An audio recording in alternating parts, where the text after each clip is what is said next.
Pittsburgh Steelers fans, welcome back to another episode of The Standard is the Standard. I am Jeff Hartman, editor of BehindTheSteelCurtain.com. Joining me with me is my coughing compadre, Lance Williams. What's up, Lance? How are you this evening? I'm doing fine, man. What's that shirt you got on? You usually wear some sort of Pittsburgh swag. That's a little different. This is what I wore to work today, tie-dye shirt underneath. I volunteered at a half marathon, and they gave away these shirts. So it's just what I wore to work today.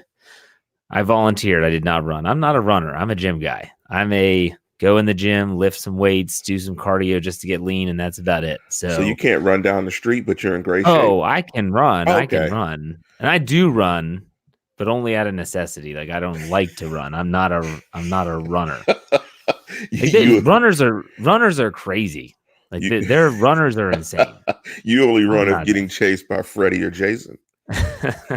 More or less. He's like, I'll lift, I'll do dips. Yeah, that's right, man. Give me some bars and some weights, some kettlebells, and I'm fine. But say, hey, I want you to go run 15 miles. Like, why would anyone want to do that? I don't get it. So that's just me. Yeah. All right. So look, I'm tired. I you know what? It's been a long week for me, and it's been a lot of work for me. And Lance said, you know what? Lance said, hey, I'll host the show. He's gonna run it. He's going to run this thing. Let's not steer Wednesday, Jeff. Just don't steer us into the rocks, will you?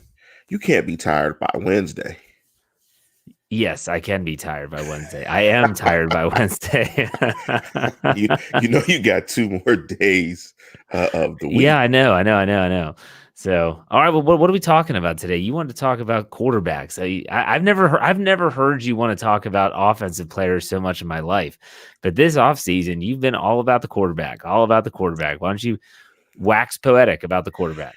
Well, the name of the title of the program today is The Steelers Can't Stop Their Pursuit of Their Next Quarterback. And I think, before we jump into that, and the reason why that resonated with me is because we saw, and it kind of echoes back to my show about, is the Steelers window open? Barely. And it goes back to, we've seen a phenom, like we haven't seen come into the National Football League probably since Southside native Dan Marino.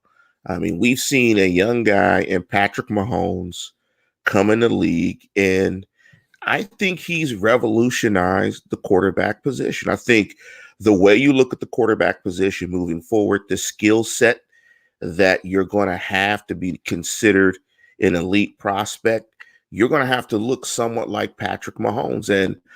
And in the program that I did, my show, I talked about having an affordable franchise quarterback and how essential that is in your window being open, so to speak, for a championship. And the Chiefs' window is wide open with Patrick Mahomes, and another team's window is wide open as well. And that's the Baltimore Ravens with Lamar Jackson was Lamar the youngest MVP in the NFL history? I think so. I think you're correct there. I mean, you're talking about, the dreaded Baltimore Ravens have an MVP quarterback that's younger than Joe Burrow, the presumed number 1 pick in the draft. So that's why it kind of resonated with me. But before we jump into that, Jeff, I saw somewhere, I think you text that you might be making the trip to Canton, Ohio this summer to commemorate Troy Polamalu's induction.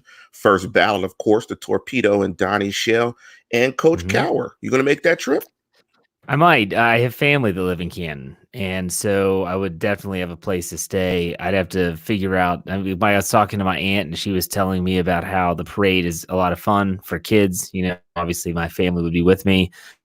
I have to figure out first, though, what they're doing with the actual induction ceremony, because if they're going to do 20 people at one time, I am not going. That would be like a 12-hour fiasco. I was talking with Dave Schofield about this on Sunday, and we said, hey, what do you think? I was like, I might go. I mean, if there's ever a year to go, wouldn't it be this one? Because you get 3 Steeler members, we'll put it that way, in the Hall of Fame. And the thing is that if they do all 20, I said, that's probably like a 4-hour. He said, 4 hours? It's a lot longer than 4 hours. You figure every single guy is going to talk for it's at least going to take 30 minutes, at least, each person. That's a long ceremony. But you know what? It's on the table. It all depends on dates and how everything pans out, and we'll play it by ear. But it's an option for me. It's an option. Now, part of the controversy, of course, was Alan Faneca did not get inducted again. What's your thoughts on that? Let me give you this little tidbit that came out, and I think I said this on one of my shows. I believe that he is now, Alan Faneca, the only starter from the All-Decade 2000 team, first team, other than Brady, because he's still playing, that has not been inducted in the Hall of Fame. Now, I know Alan Kreutz has not been, but he was on the second team. But I think of all of the first team offensive guys, I think all of those guys are in the Hall of Fame from that 2000 decade team. Why do you think Faneca is struggling to get in? It's tough to say because every single year you have different players that are up for, election or enshrinement, we'll put it that way. And I guess last year, Dave had a big beef last year because Kevin Mawa got in instead of Faneca, and he thought Faneca was a much better player. And this year, Hutchinson was a good guard. I thought he was more high profile. I remember him getting a really big contract that made a lot of news and kind of made him poison pill. It was the poison pill stuff. As a result of the poison pill, you couldn't poison pill people after his deal because they put a poison pill in it. So with that, he was a name. When you hear Hutchinson, you remember him. Whereas I think the average football fan might not remember Faneca. I think they're both comparable. I would have been fine if neither of them got in this year. But to put one in instead of the other, especially the one that's been waiting forever, I'm a Steeler fan, so I obviously disagree with it. But a lot of people said that Hutchinson was good enough. Dave, who knows a lot more about the offensive line and the history of the position, he said that his beef was last year, not this year. So in that regard, I'll trust the Oracle and side with him. Yeah, Hutchinson, Larry Allen, and Faneca were the guards of the 2000s. And Larry Allen was earlier in the decade, but those were the guards. Hutchinson and Faneca were spoken as 1-2-2-1 by most NFL people. They were considered the elite guards at the position. I didn't have a problem with Hutchinson, but I just think when you start looking at Hall of Fame players, all you have to do pretty much is look at the all-decade teams. I mean, you pretty much can get your list from the first and second team all-decade guys, and that's pretty much the team. So it felt very weird that he wasn't on it. But on this topic of the Hall of Fame, I saw this online today on Twitter. Mount Rushmore.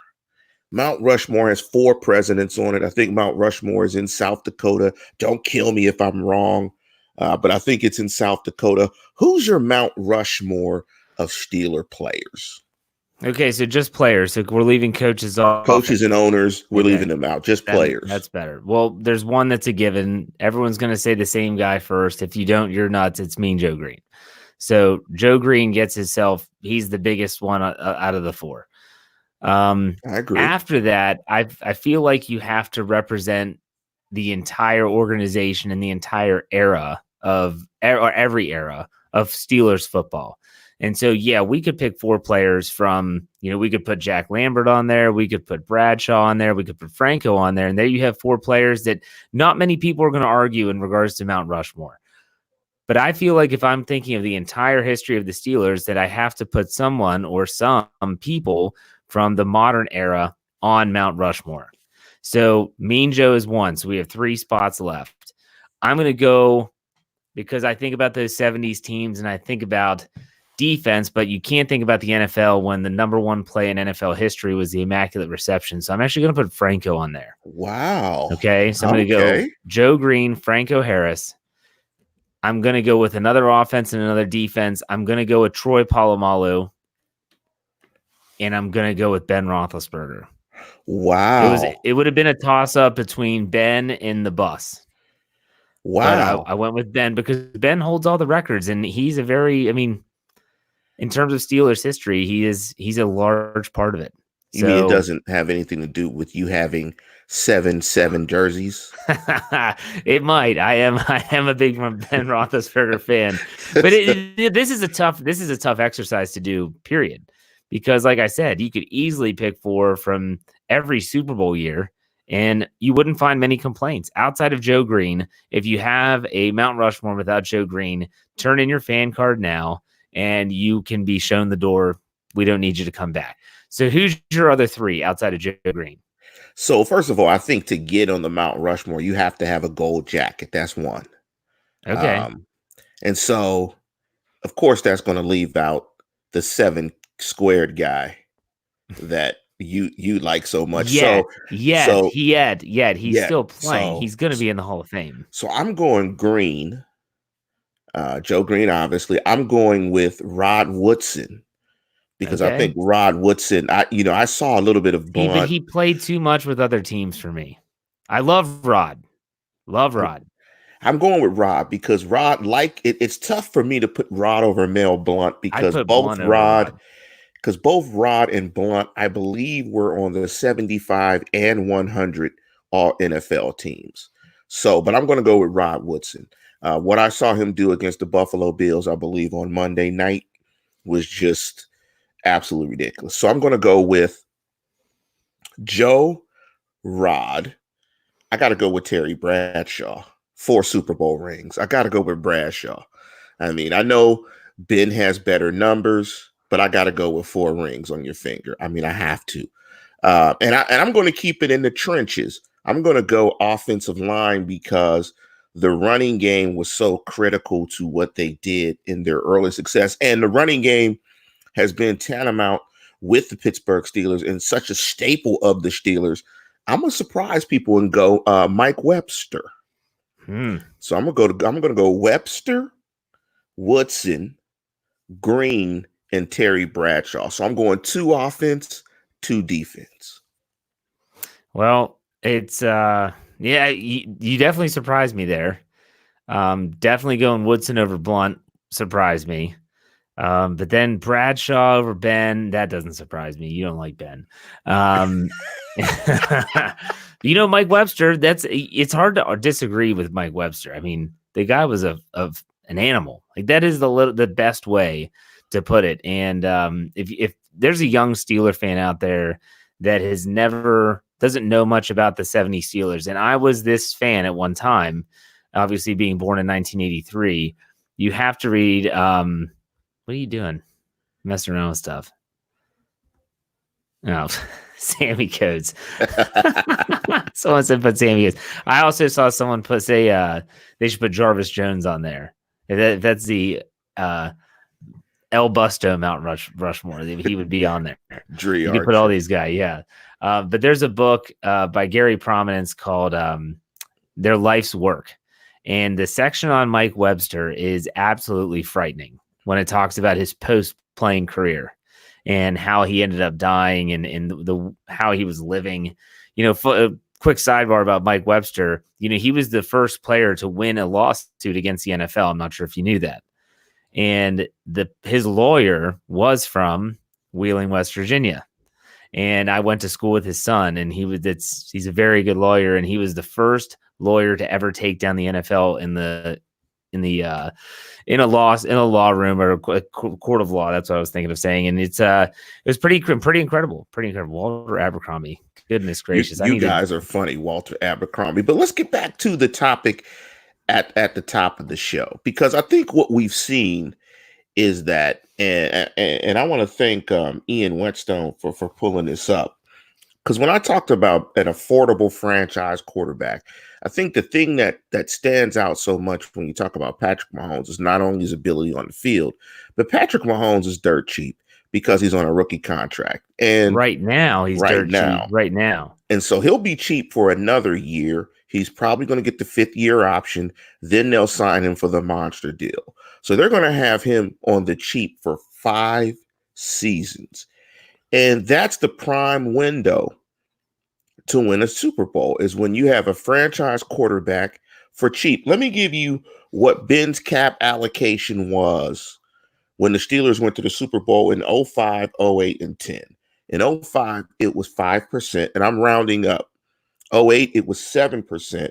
And now, Ian, big up to Ian Whetstone, friend of the program. If you haven't heard the interview we did with Ian Whetstone a couple of weeks ago, make sure you check it out. These numbers come from Ian. In 2010, The average cap allocation was 9.86 million, and it was 8.34 million without the 4-game suspension. So what that shows you is that the Steelers had their most success when Ben was cheap. Now Ben counts about $17 million against the cap. Not 17 million, or 17% against the cap. So that's why I thought this question was so pertinent right now, given the fact that the Chiefs won with their franchise quarterback. And I'm not sure if you agree with me, Jeff, but I don't think Mason Rudolph, and I know Devlin Doug Hodges, I don't think they're franchise guys that you could build an organization around. That's why I'm saying continue to look for that guy for years to come. I mean, unless they see some diamond in the rough in this upcoming 2020 NFL draft, there's nothing they can do.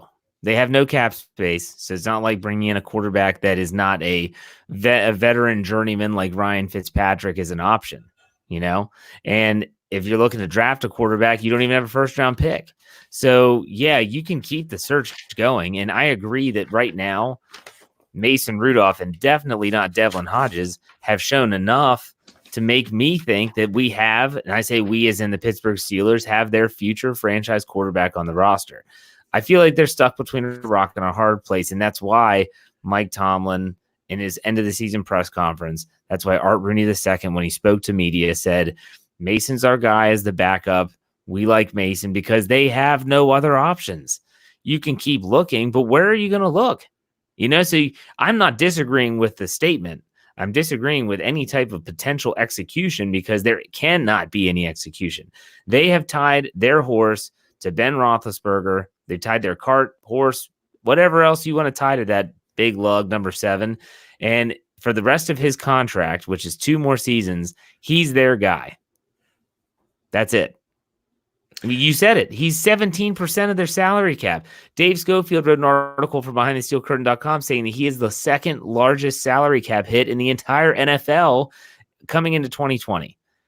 They have no other options. They have no other options. I would love to hear it if you can think of a way for them to potentially find their next franchise quarterback, because ultimately I'm sitting here thinking that sounds great, but how the hell are they going to do it?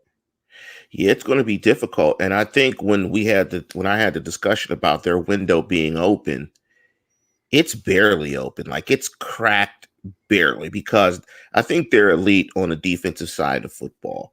However, that 17% cap allocation is tough given the fact that he's coming off of injury. And I know I saw a quote, speak to this, Jeff, about how Tomlin said something to the effect that I'm not a doctor when he was asked about Ben Roethlisberger's injury condition. Has there been any updates with his elbow injury? That article you saw, Dave's been going back and looking at some of the old press conferences from the past season and bringing out like some quotes. And that was a quote from week 2 when Ben left with the elbow injury, and he was peppered with questions afterwards. And he said on Tuesday, look, I'm not a doctor. I don't know. But there has been an update. According to Ron Cook of the Pittsburgh Post-Gazette, Ben Roethlisberger on the 21st of February is scheduled for a doctor's appointment, which could clear him to potentially start throwing light objects. That's right. Light objects. So get out those ping pong balls. Popcorn. Get that beer pong going. Just start there, you know? Just start maybe some cornhole from there. You work up to the cornhole. And that, because I know you love cornhole. I do. Yes, I do. Anything with corn in a hole is. But to go back to what you said about the window being cracked so very slightly. I mean, it's tiny. If Ben Roethlisberger comes back healthy and he can throw the football and there's no issues and there's no chance of, just because he had this injury, he's, the doctor's like, hey, look, there's no increased risk of him getting injured again. I think it's a lot more open than cracked. That's a giant if. Yes. That's a giant if. That's a giant if. But if that happens, if Ben Roethlisberger is healed properly, he comes back and he's able to sling the football around like we're used to seeing, that cures a lot of ailments for this team. And all of a sudden, in my opinion, their window might not have been like busted open or, all the way up, but it's a lot more than cracked, because if you have that quarterback who can still play at a high level, I think you got a chance.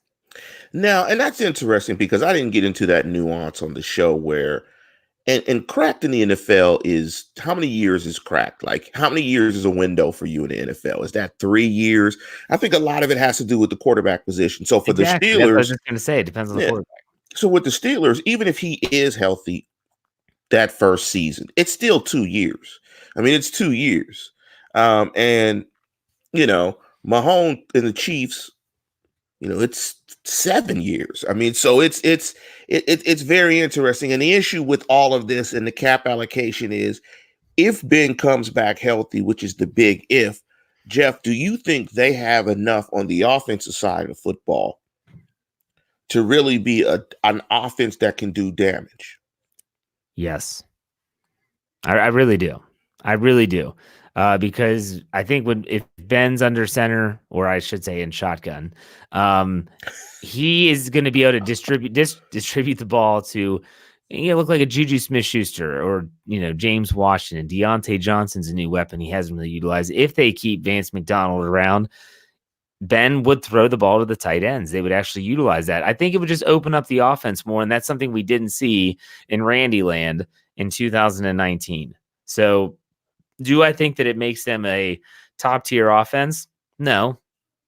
But does it make them a 20 to 24 point, well, that's maybe aggressive, 20 to 23 point per game offense?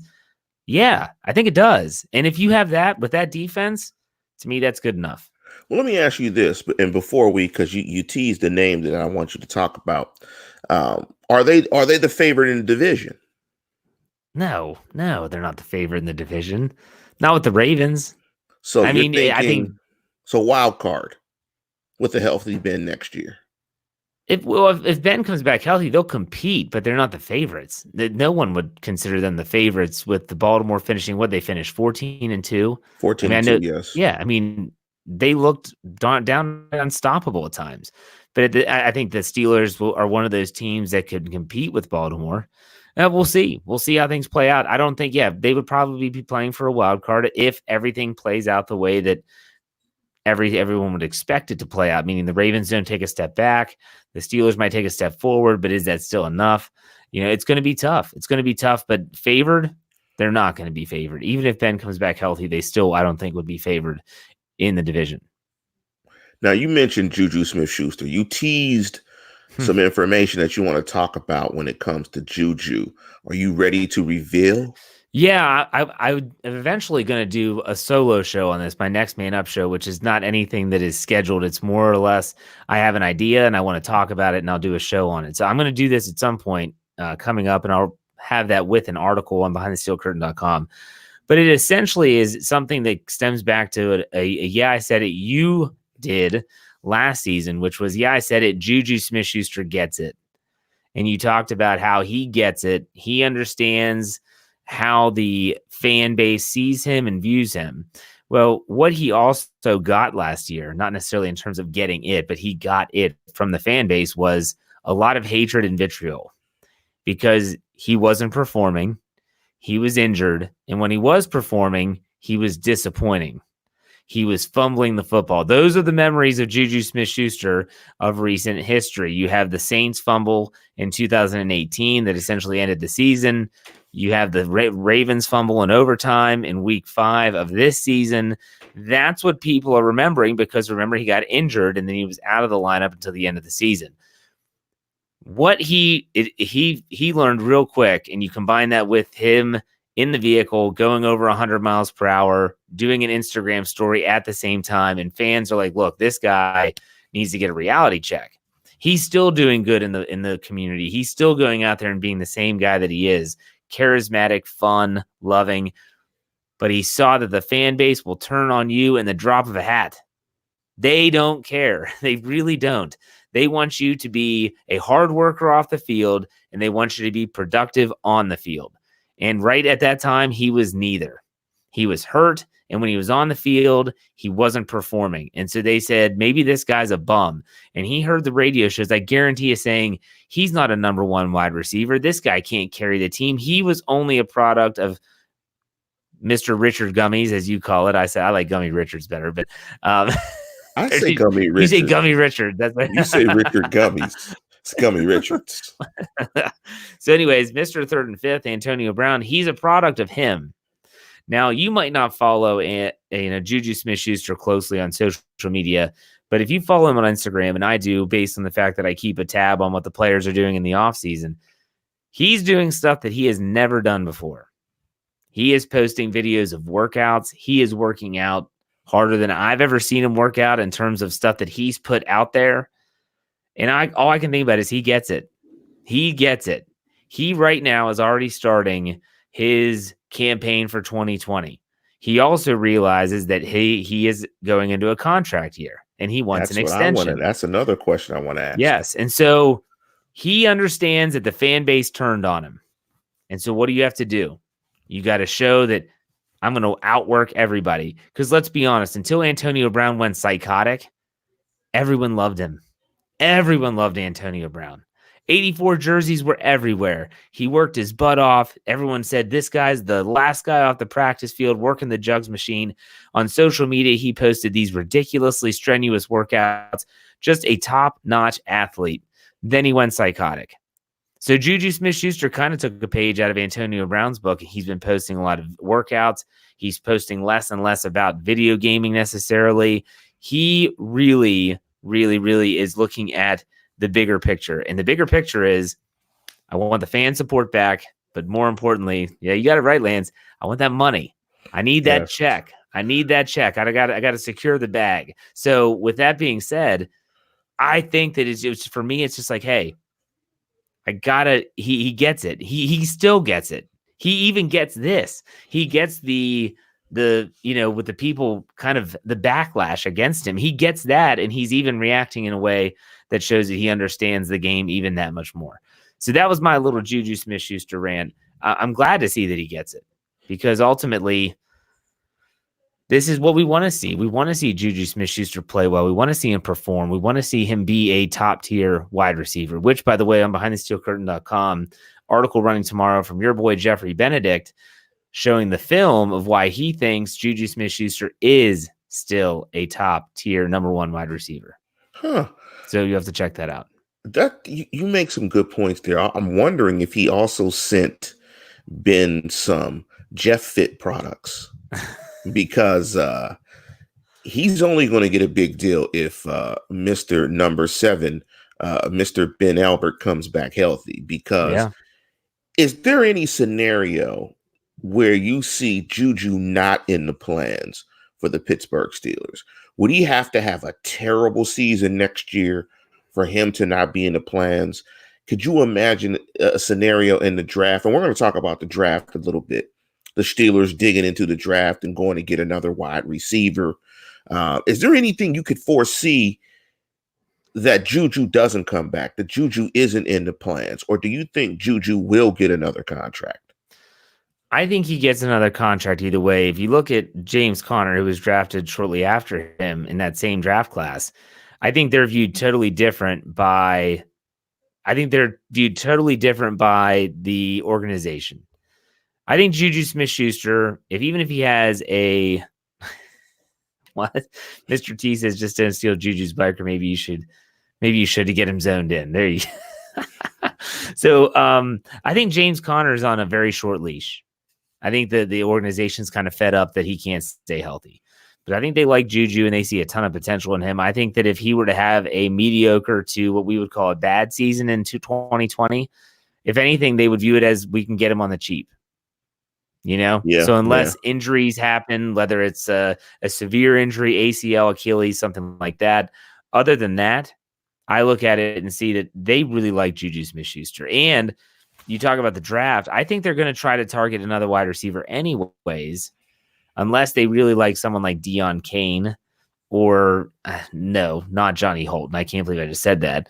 But still, they need another weapon on the outside that can help him. And I think Juju Smith-Schuster is going to be with the Steelers for a second contract. I'm not ready to say that about James Conner yet.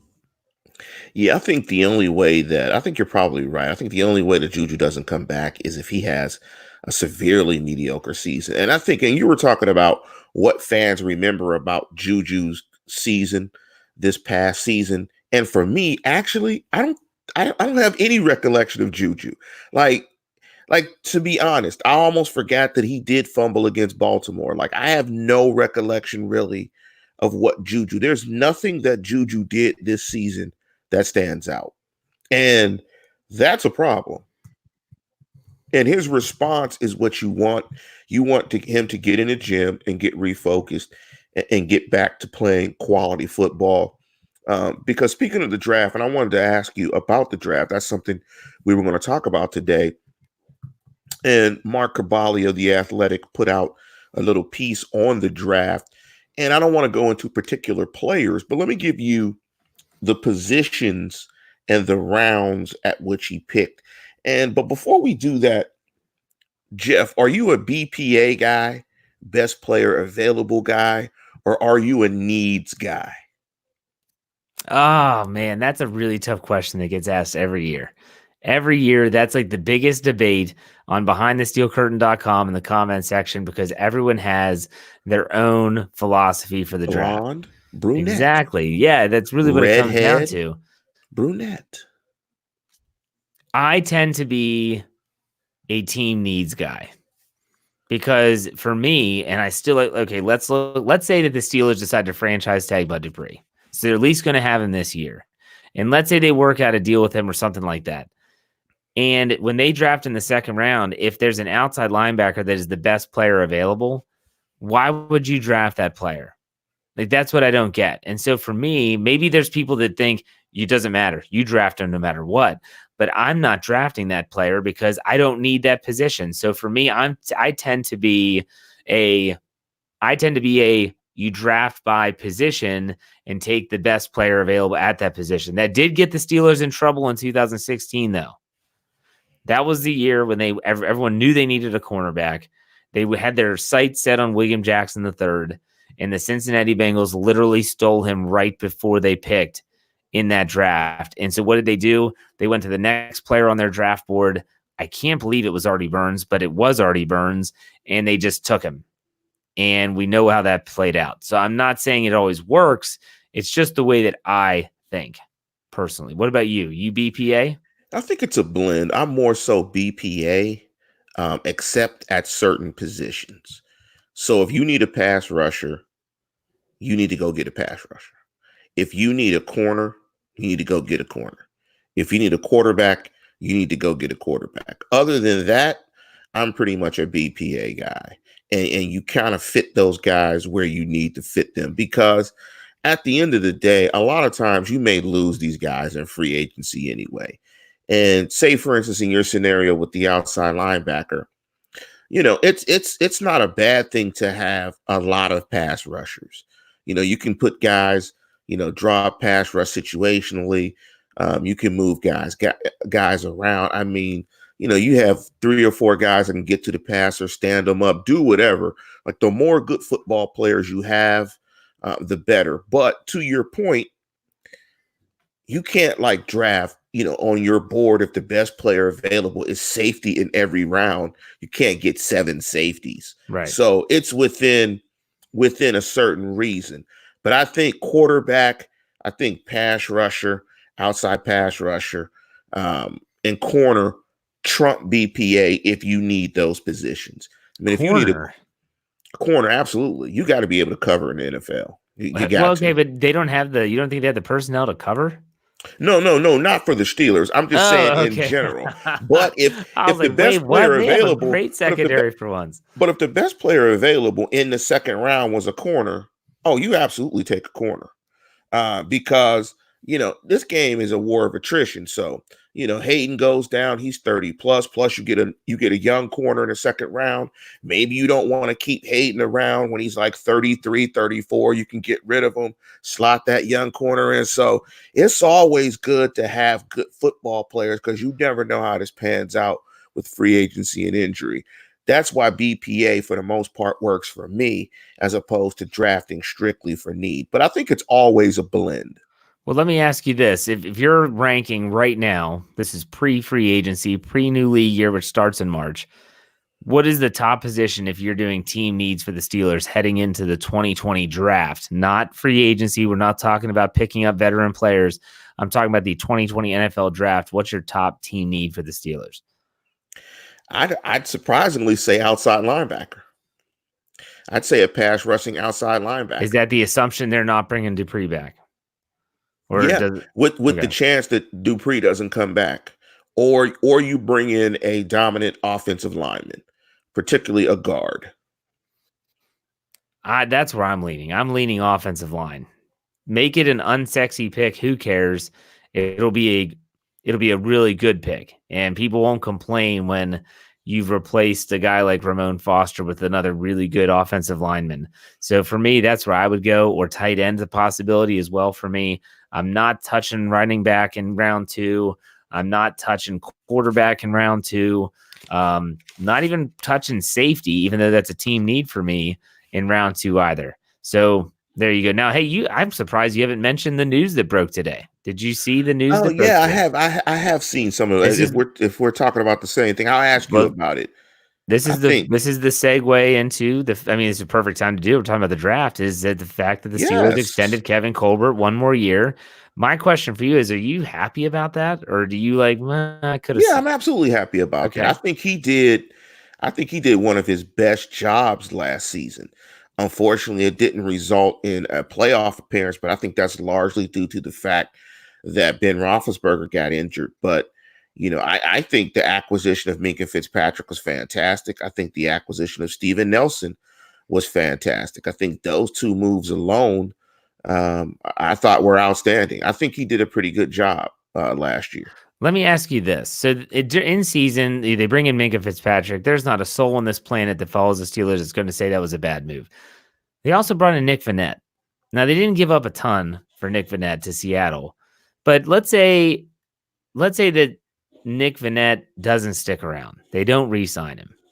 How do you view that trade? Was that worth it? I mean, wash. It's just a wash. Okay.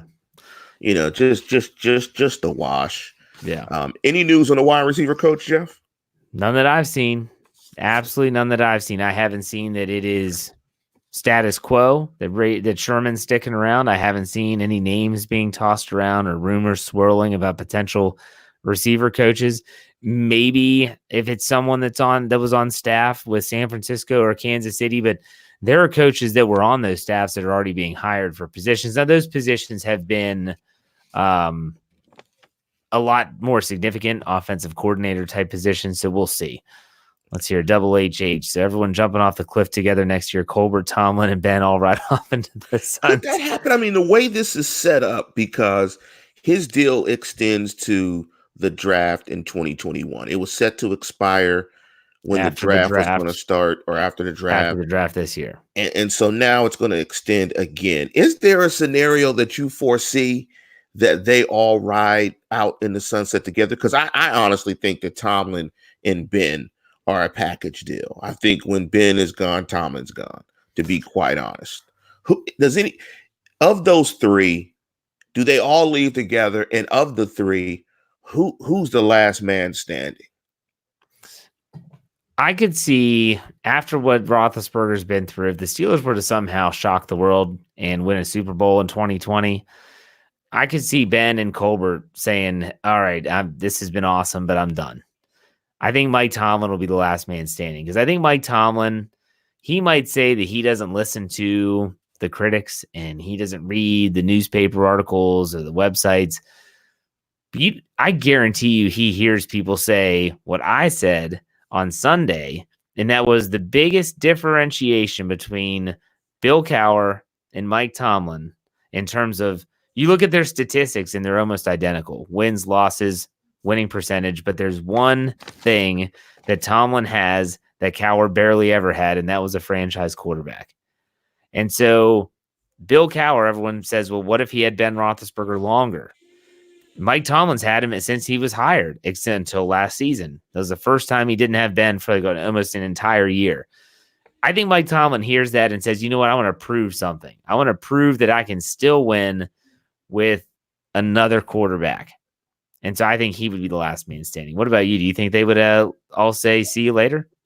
I actually think it's going to be Colbert. One thing that doesn't strike me about Mike Tomlin is that he's a dummy. I think Mike's going to get out. I think Mike's going to get out at the right time. And that would be like 15, 16 seasons. I think Mike hired in 07. Yeah, I think Mike gets out at the right time. Mike's not Mama ain't raised no fool. Mike ain't no fool. I think Mike knows, look, when Ben's gone, I'm gone. Look, if my resume doesn't improve, I can coach. I ain't got nothing else to prove. I don't have to do it with, without the franchise quarterback. Look, I've won a bunch of games. I've won a Super Bowl. I've won a bunch of division titles. I don't have nothing to prove. I'm out of here. I think you think he still coaches, just not in Pittsburgh? I think he retires. He'll be young, but I think he goes to the booth, and I think he's gone, and I think Mike's on TV. I think Colbert stays and continues to build the organization, year after year after year. And then at some point they slot somebody in for Colbert because Colbert's old. But let's jump to the draft stuff. And so here are the position groupings and the rounds according to Kabali. And give me your thoughts on this. So in the second round, he targeted a wide receiver. Third round, a running back. Fourth round, defensive line.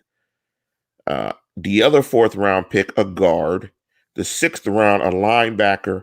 And the seventh round, a tackle. So you said he did have a third round pick, right? Yes. So he is making the assumption that they are going to get a comp pick for Le'Veon Bell. Okay. Yes. I wouldn't be shocked if they go wide receiver early. It's a very deep wide receiver class. I know that. But I don't see them being so offensive, like a running back in round 3. I've spoken my mind about the Steelers' current running back crop already. I just don't think that is like I would want to know, maybe he explains this in the article. Why didn't you take a tight end? Like, why did they look tight end at any point? I know it's not a deep tight end class, but at the same time, I don't know who was the wide receiver they took in the second. Do you know? I think it was Jefferson, the kid from LSU. Oh, ooh, that'd be good. He's good. I like him. There's so many. I mean, there's so many wide receivers in the class. When I looked at that, I said wide receiver. I don't know. It didn't really jump at me. I mean, honestly, after listening to the Oracle Dave Schofield talk about, I think it was on the Stat Geek show a couple of weeks ago, talk about the guard position. I really can't get that out of my head.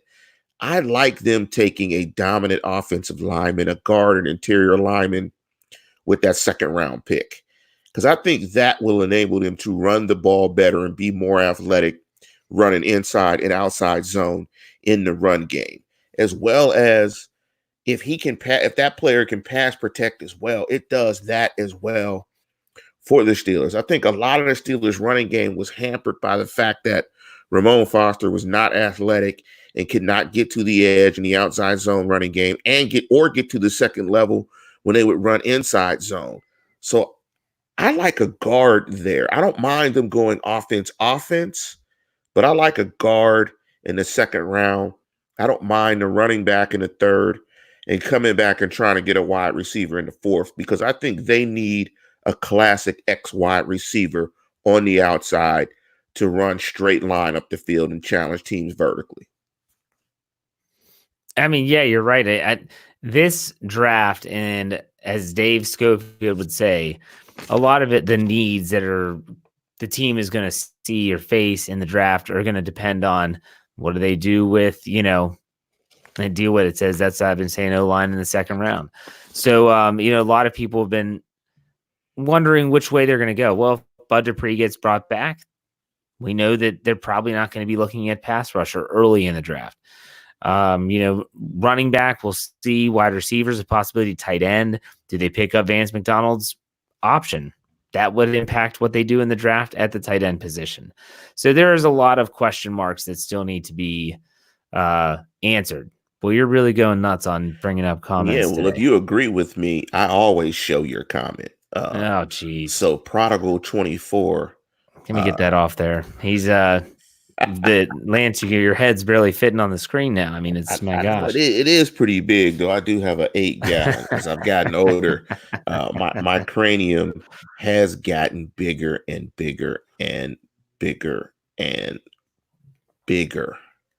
So, I mean, that's pretty much all I had, Jeff. Is there anything news wise or anything that you want to jump into or promote on the website before we get out of here? I mean, other news, it was released yesterday. That was Tuesday. That a lot of people were wondering if the Steelers would play overseas this year, especially because they're playing a road game in Jacksonville. It was released that Jacksonville. This was from the Jaguars. 2 games in London, right? They're playing 2 games in London, I believe, back-to-back weeks. But they did make the announcement that 2 games, Pittsburgh and Chicago, both slated in Jacksonville, will be played in Jacksonville. So any Steeler fan that was stressed about, I hope they don't go to London, because the last time they were in London was in 2013. The year they started 0-4, they lost to the Minnesota Vikings there. It was a rough trip. That was a rough start to the season. But still, they won't have to worry about that this year. So that was some news. I would love to see them in London. That would give me, I mean, I haven't been to London as of yet, but that would be great. Do a trip to London and go see the Steelers all in one fell swoop. That would be pretty awesome. Yeah, I've been to London. It's been a while, but I don't know. I don't want to see the Steelers there. I don't want the Steelers to go there because I just remember the fiasco that was Mike Tomlin leaving on a Thursday, I think. The Vikings went on a Monday, right after their previous game. They flew over there to get acclimated. And Brad brings up a good point. He says the Mexico City game isn't out of the question yet. Art Rooney II has been raising his hand every single year saying, we'll play in Mexico. We'll play in Mexico. Put us down in Mexico. And they never put the Steelers in Mexico. I mean, here's an owner, a very prominent owner in the National Football League, saying, we want to do this. We want to go because there's a ton of Steeler fans in Mexico. And for some reason, I don't know. Here's something I want to talk about that someone brought up in the live chat. I want to say it was Darren. But while you're looking for it, let me ask you, Jeff. I'm not going to look what I would say. Go ahead. Now, you said you have not been west of Ohio? Yeah, that's right. I did fly into Detroit once. I was in the Detroit airport for an hour and a half layover, and then I got on a plane and flew somewhere else. I think I flew to France that time. So, could the Steelers being in Mexico City get you out west? I'm not going to Mexico. It's Mexico City. Mexico City is great. I've been to Mexico City. Great museums. I bet. Diego Rivera, Frida Kahlo. I'll take your word for it. It's gotta be. I was hoping that the Steelers would get you out west. Thank you, Snowman, for the $5. Yes, rest in peace to Kirk Douglas. He was 103. It's a heck of a life, man. Heck of a life. Wow, great actor. So how old is Mike Douglas? If his dad is 103, he's pretty old too. Is Mike in his 80s, like maybe 85, somewhere like that? Probably. Yeah, man. I remember Kirk Douglas quite well. I mean, even my mom was watching Kirk Douglas movies, so on and so forth. But Jeff, man, I thought you were going to say for sure, you and the wife get on the plane. You go to Mexico City. Listen, I don't have anyone to even watch our kids for a night, let alone to go to Mexico City and to bring my wife, who would not even. What, I'm going to cover a game? Yeah, let's go to Mexico so we can cover a football game. That's not happening. The anniversary trip. Somehow you could just package it around an anniversary of some sort. Where is Mexico City? Is it? In Mexico. No kidding. It's in Mexico. It's a big country, though, Lance. Like, was it in central Mexico? Is it by a body of water? Is it by an ocean? I can't remember it being near a body of water. I don't think it was. I can't remember. I know it was very nice. It was tropical. It was hot as all get out. I know that it was pretty packed. It was probably like, a zillion people, sort of like New York City. But, I'm just trying to create the vacation package for the Hartmans to get out west. And I was trying to package it around the Steelers. There you go. Well, we're all going to go to California. We're going to stay at your house. I hope you're ready for that. I'm bringing all 5 kids. Yes. And we're staying at your house. So as long as you have space, I mean, yes. If not, we're going to make space. So we'll put them everywhere. That'll be challenging. So Jeff, before we get out, and so Brad said that Mexico City is South Central. That doesn't sound Mexico. good. It's a great city. Great, great, great, great, I, great I, city. I found the question. I'm not going to put it up, but I found the question. The question was, and I didn't get your take on this, I don't believe, the Ryan Shazier situation. It was a Huh. question about Shazier's contract is not going to toll into 2020. And I talked about a show, I think it was the Steelers Burning Question this past weekend that Yeah, I I think did it by was. myself. I talked about how difficult that is going to be for the Steelers. That's going to be a really tough conversation. And you made a comment, I don't know if it was in the live chat or if it was a text to me saying they're not going to bring back Shazier. And I was like, I'm not saying I disagree with you, but go ahead and explain yourself, because this literally like kind of bothers me. It doesn't bother me from like a standpoint of like a fan set. It's just the situation bothers me. Yeah, I think it's a pretty easy decision. I think No, it's not. It's not easy. This I, is not. I There's nothing easy about they this. they've done right by him. I think it's a tough decision if they have not done right by him. They've done right by him. I'm sure they've done right by him in terms of insurance, medical stuff. I'm sure he was covered by, his contract. Part of that's in his contract. So all that I'm sure was straight above board. Um, they gave him another year, I believe, and they paid him what, close to how much did Ryan Shazier get paid last I year? want to say it was close to league minimum. It was I could be wrong. I think it was like 600,000, something like that. I don't know. I don't think it was over $1 million, but I could be wrong. And so they've done right by him, probably much better than a lot of owners. And I think the conversation is just, we're just going to transition you to being a coach. He'll probably be a coach on staff, not officially, but be a coach, still getting a great salary, still getting health benefits, still being an active member and a participant of the organization, just not as a player. I mean, I think they That's all understand that it's a business. They can't bring him back as a player. He can't take a roster spot, but he will be a part of the organization. He will be paid well, and he will move on. And he will always be part of the Steeler family. So Reed says he made $805,000 last year. 473,000 of that was against the cap due to being on the physically unable to perform list, which he stayed the entire year. And he would stay there again if that were the case. Given that amount, they could keep doing this if they see fit. That's what I'm They thinking, can because keep. he's not So going to so be it's able to not practice. difficult. So it's not difficult. So the options are there. They could do this.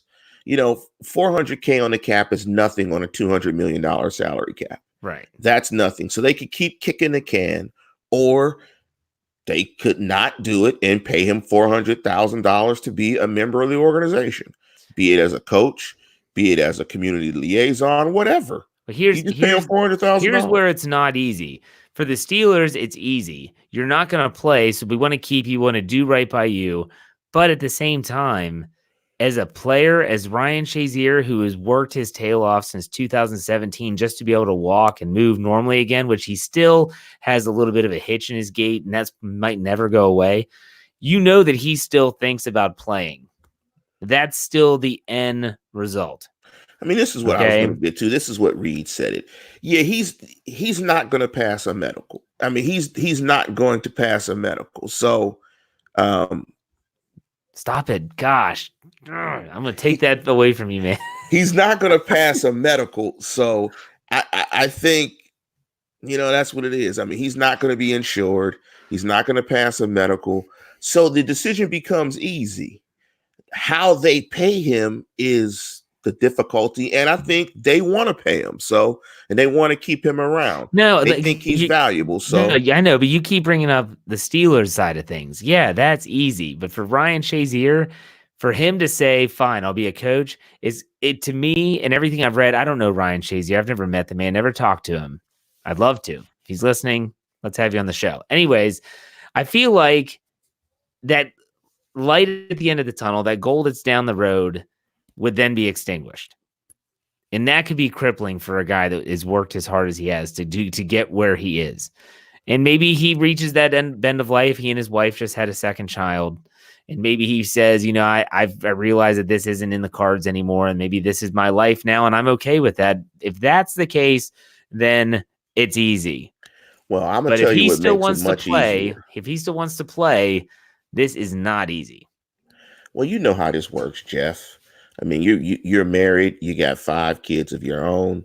Mm-hmm. You know what Ryan Shazier's wife is telling him, man. If you go out there and take another hit, um, he's not playing again. He has 2 kids and he's married, and his wife is like, look, we can't do this. You got 2 kids. We need you healthy. So I think, unfortunately for him, I think now I would, just thinking of ourselves as fathers, I mean, I think his priorities have shifted and have changed.